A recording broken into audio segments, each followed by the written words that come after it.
Hello everyone, আসসালামু আলাইকুম। সবাই ভালো থাকেন, সুস্থ থাকেন সেই কামনাই রইল। আজকে আপনাদের সাথে শেয়ার করব আমি মনপুর থেকে নারায়ণগঞ্জ লঞ্চে যাবার কিছু দৃশ্য। যদিও লঞ্চ ভ্রমণ আমার খুব পছন্দ, কিন্তু সচরাচর যাতায়াত করতে পারি না, কারণ আমাদের গ্রাম থেকে এই জায়গাটা একটু উল্টো পথ আর কি। আর আমাদের যাতায়াত বেশি হচ্ছে মতলব থেকে আমরা সিরারচর এবং দাউদকান্দি দিয়ে ঢাকা বা নারায়ণগঞ্জে ওই পথে আমরা যাতায়াত করি। আর বেশিরভাগ যখন আমি নারায়ণগঞ্জে কোনো বিশেষ কাজে যাই তখন আমি এই লঞ্চ দিয়ে যাতায়াত করি। তো চলতে চলতে আপনাদের সাথে কিছু কথা শেয়ার করব। আর এই মুহূর্তে যেই ভিডিওটি দেখতে পাচ্ছেন এটা হচ্ছে আমাদের চাঁদপুর মতলব উত্তরের মোহনপুর পর্যটক কেন্দ্র। তো এখানে প্রচুর মানুষ আসে ঘুরতে, কিন্তু কিছু একটা সমস্যার কারণে কয়েকদিন যাবৎ বন্ধ ছিল এই পর্যটক কেন্দ্রটা, কিন্তু এখন আবার পুনরায় চালু করা হয়েছে। তো চাইলে আসতে পারেন এবং দেখতে পারেন মনপুর পর্যটক কেন্দ্র। আর এই মনপুর পর্যটক কেন্দ্রটি অবস্থিত হচ্ছে, আপনারা যদি নারায়ণগঞ্জ থেকে আসেন তাহলে লঞ্চ থেকে সোজা মনপুরে নামলেই আপনি দেখতে পাবেন যে পর্যটক কেন্দ্র। আর এই পর্যটক কেন্দ্রটি হয়েছে মেঘনা নদীর তীর ঘেঁষে অবস্থিত এই পর্যটক কেন্দ্র। এখনো কিছু মানুষ আসে ঘোরার জন্য, তো আপনারা চাইলে আসতে পারেন। আর আমি এই ভিডিওর মাধ্যমে জানিয়ে দিতে চাই যে আগের থেকে পর্যটক কেন্দ্রটি এখন সুন্দর করা হয়েছে এবং বর্তমানে অনেকেই জানে যেটা বন্ধ।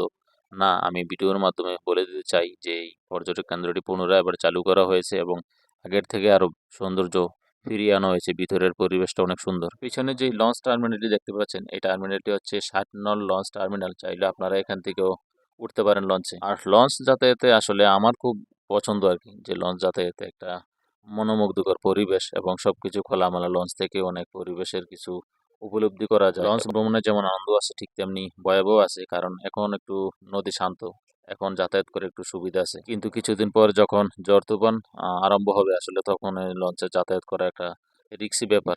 আর যেগুলা আমি যেই লঞ্চে ভ্রমণ করতেছি এগুলো নারায়ণগঞ্জের লঞ্চ। এই লঞ্চগুলো অনেক ছোট।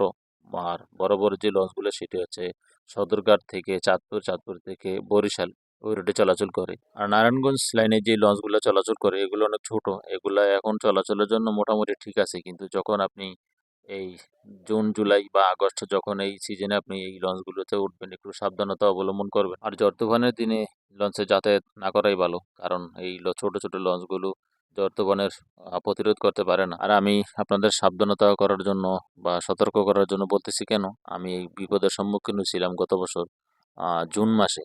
আমি আমার ছোট বোনকে নিয়ে যখন আমি এই নারায়ণগঞ্জে ডাক্তার দেখানোর জন্য যাই, ঠিক তখন এই এই আমাদের 60 নল পার হওয়ার পরই মানে আকাশ হঠাৎ করে মেঘাচ্ছন্ন হয়ে মানে ঝড়ের কবলিতে আমরা পড়ে যাই। না পড়লেও মানে কিছুটা আতঙ্কিত হয়ে যাই, মানে অনেকটা ভয়ও পাইছি।